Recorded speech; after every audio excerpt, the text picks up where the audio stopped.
It's time to focus on the things you need, the things you deserve. You deserve a healthy body, supplements that get you moving and keep you moving, that make you feel good, look good, do good. And they shouldn't contain GMOs, artificial ingredients, or heavy metals, ever. Supplements that are clinically studied, use proven absorption technologies, are designed by scientists, and are ethically sourced and produced. Supplements with everything you need, nothing you don't.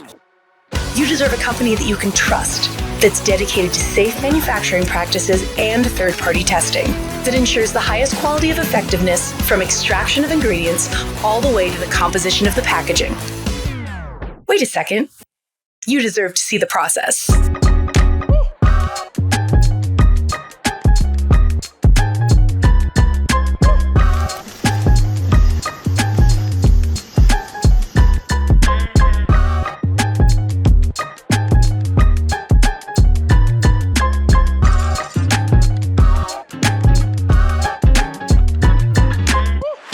You deserve a company led by a CEO with a deep belief in the power of people, dedicated to inspiring entrepreneurs to achieve success.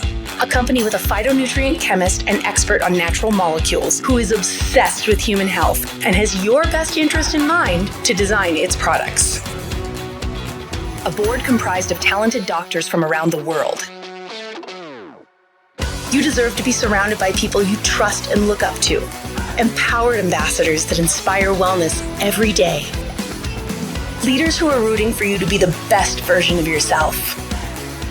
A community that works hard and plays hard. You deserve to experience adventures that take you around the world, and you deserve to be recognized for your hard work. It's time to get what you deserve. It's time to shift your focus. 3. Hello, everyone. Good morning, good afternoon, and good evening. Welcome to this week's Global Connect training. My name is Nilbert Ng, joining you from San Diego, California.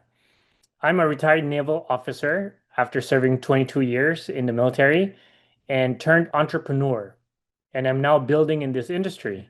When I was introduced to this amazing opportunity a little bit over 2 years ago, I already had a couple of traditional businesses.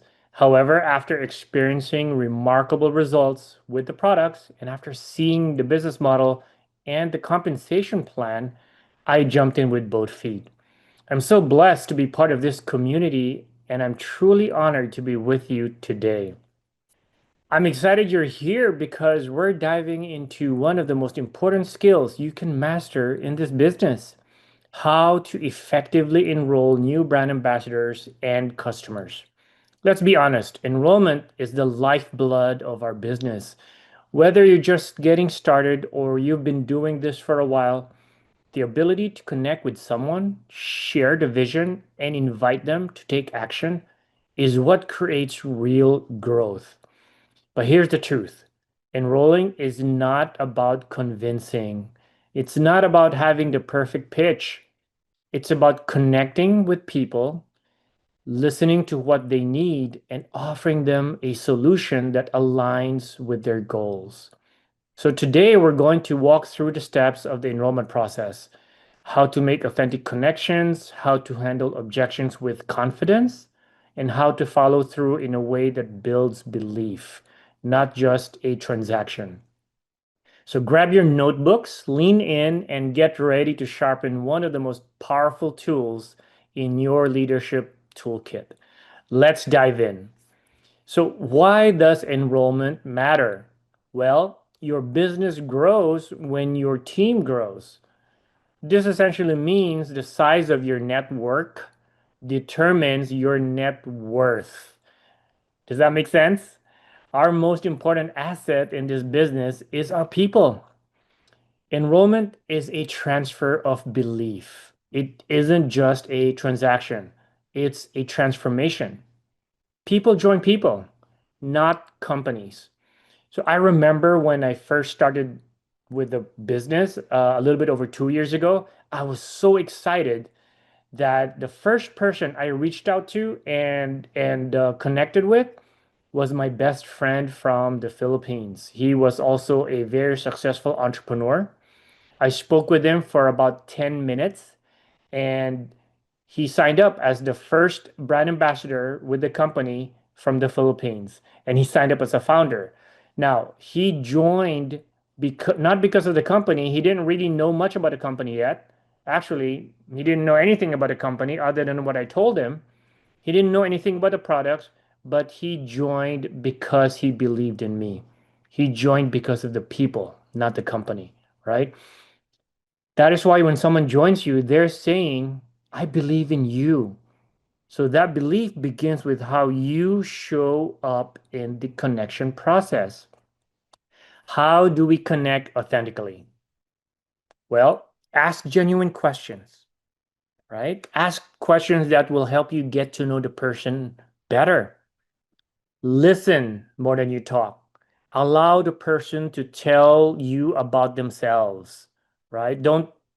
Be telling about, don't be, I know sometimes it's so hard when we're excited, we want to talk about how our journey went or how the company is, but save that for later.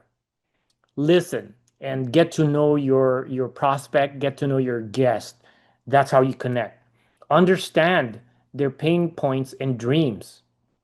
Connection always comes before conversion. Be genuinely interested in the person in front of you.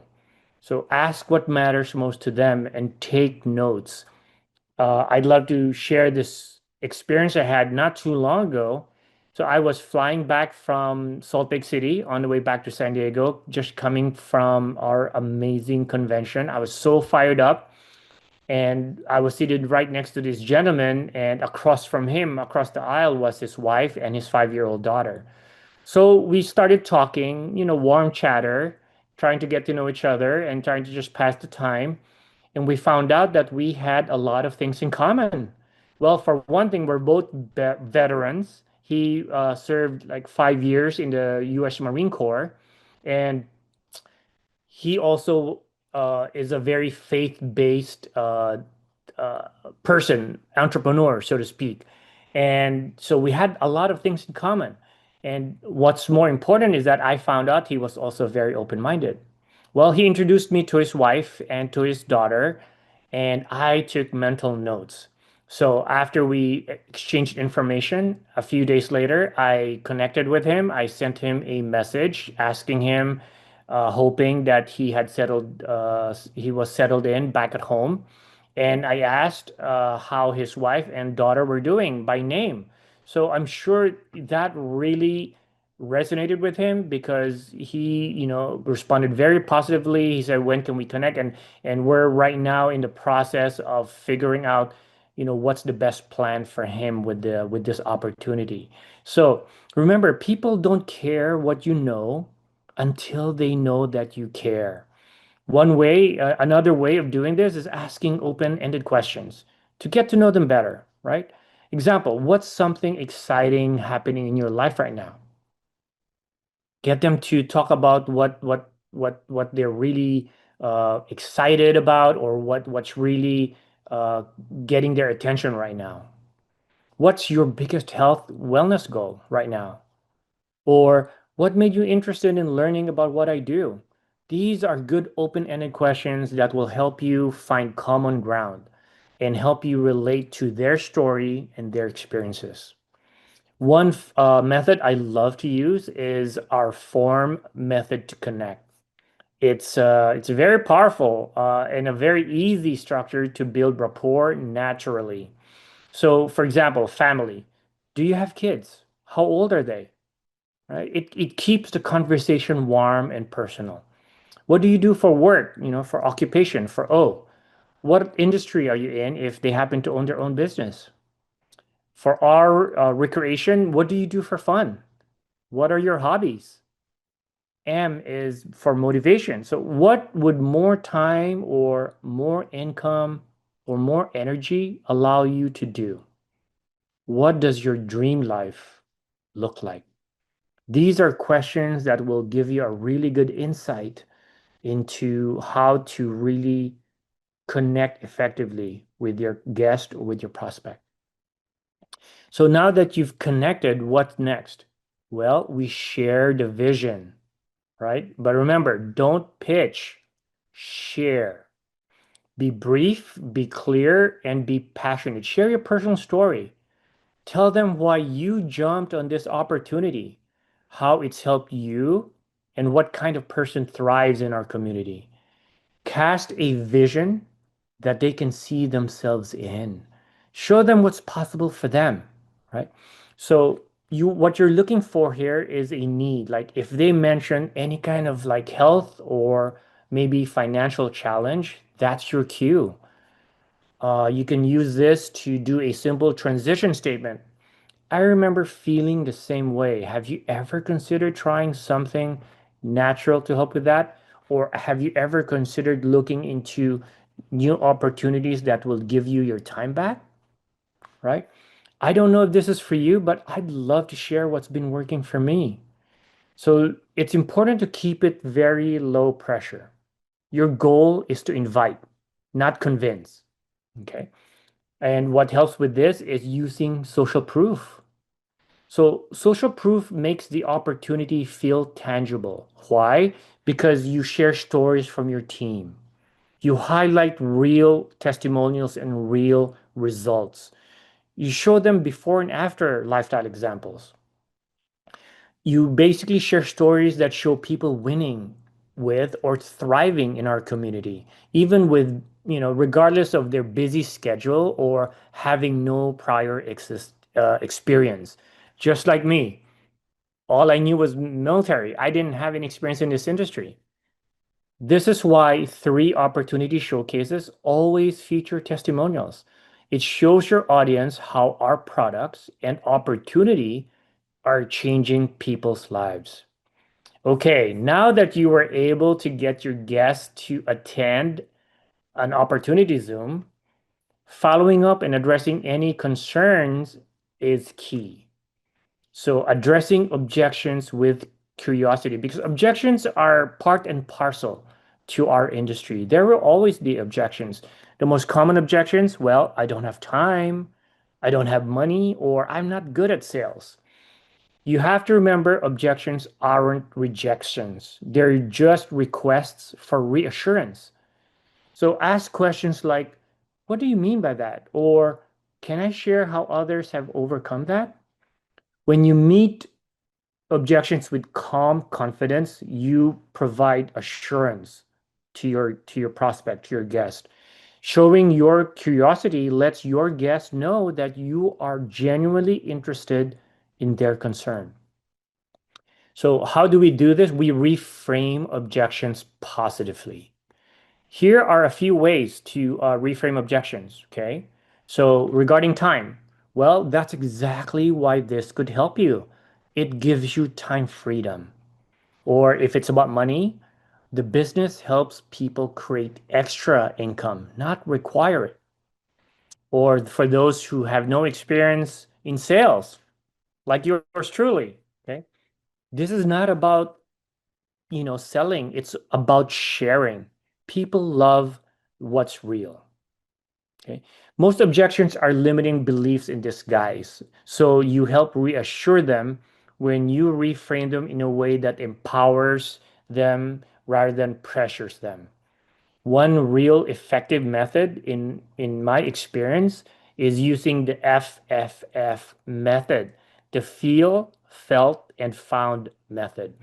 So a lot of you may already be familiar with this, but for those of you who are new, this provides you a very natural way to relate to your guest. I understand how you feel. Many others have felt the same way. So by telling them you understand how they feel, you validate their concern, right?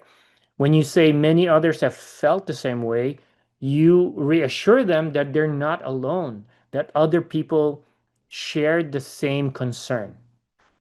And then you say what they found was, so you provide an answer or a solution to their concern that other people have found, right? So it's validating everything in a nutshell. Now that you have overcome their objections, the next step is to invite them to take action. Offer a simple, clear next step, right? Give them options. Okay, which enrollment pack works best for you? Or, which product would you like to try first, right? So confidently say, let's get you started, or which option feels best for you right now. The most important aspect about this is you're following up with confidence.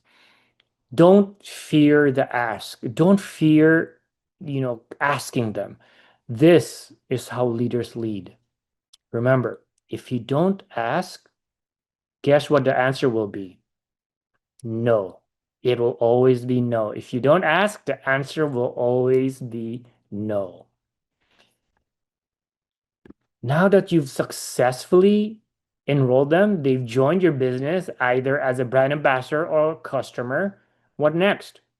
Is your job over? Yay, done deal. I signed them up. No, it's only the beginning. Send a welcome message and resources.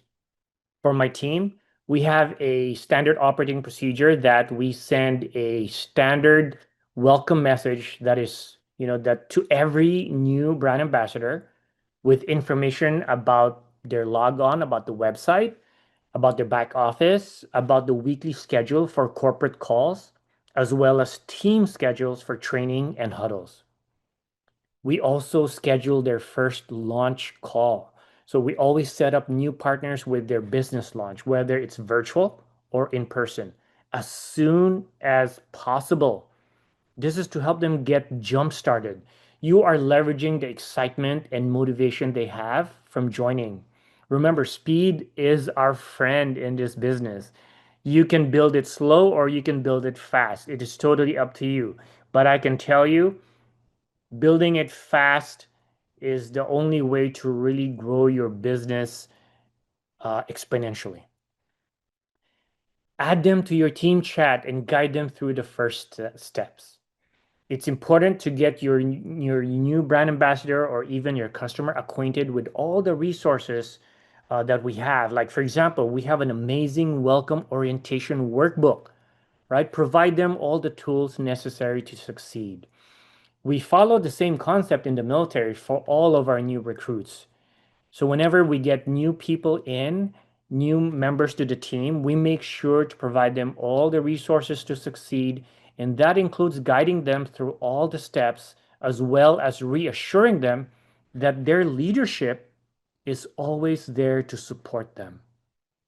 So one standard phrase that I always use, like almost 100% with all our new members in my team, I tell them, the fact that each one of us has a different, physical condition and all that, I can't guarantee exactly how the products are going to be for them. I can only share what it worked, how it worked for me and what other people are saying. I tell them I can't guarantee how much they can make in this opportunity because that, again, that all depends on how much effort they want to put in the business. But one thing I tell them is that I can guarantee 100% that I will be there to support them 100% of the way. And that's very important to reassure and to encourage your new members that they are not alone, that they always have someone to help them on their journey. I mentioned earlier that enrolling is not just a transaction, it's a transformation. And this is where it begins. The fortune isn't just in the follow-up, it's in the follow-through. So support them like they've already succeeded. It's up to you to help them realize the vision that you helped them see in the first place. Next, I want to share just a few daily habits for consistent enrollment. Hopefully, these help you with developing a good daily consistency when it comes to trying to enroll people. Connect with 3 to 5 new people daily or more. Heck, connect with like 10 people daily, right? The more people you connect with, the more probability that you will get people interested and engaged. Follow up with 3 to 5 warm leads every day. Share a story or testimonial daily, right? Invite someone to learn more daily. Bottom line is consistency wins in network marketing. These small daily habits lead to big enrollments over time. You never know what the next person you enroll can do for your business. Call to action this week. All right. This is your call to action this week. Use FORM, in every conversation. Practice it, master that. You can do that with your team. You can do that with your upline or your basically even with your new members. Practice it. Reframe one objection positively. Again, that takes, it's a skill that you can develop. So you can practice that with your team. Get really, really good at reframing objections positively. Follow through with at least one of your new enrollees this week. Enrollment is a skill, and skills grow with practice. Show up, serve, and lead with belief. Now, I want to leave you with just two amazing quotes that I found that I believe it's very relevant to our topic today. One is from the great Zig Ziglar. You don't build a business, you build people, and people build the business. So true, right? And then lastly, don't be afraid to ask. Leaders are simply those who go first. Don't be afraid to ask, right? The leaders that you have in your community, in your teams, they're simply the people who were not afraid to ask and who went first. Remember what I mentioned earlier. If you don't ask, the answer will always be no, right? So that is what I have for you today, my friends. Thank you so much for spending a little bit of your time for this week's Global Connect Wednesday. Stay tuned for another amazing episode with a very intriguing topic on the next Global Connect Wednesday. Have a great day, everyone.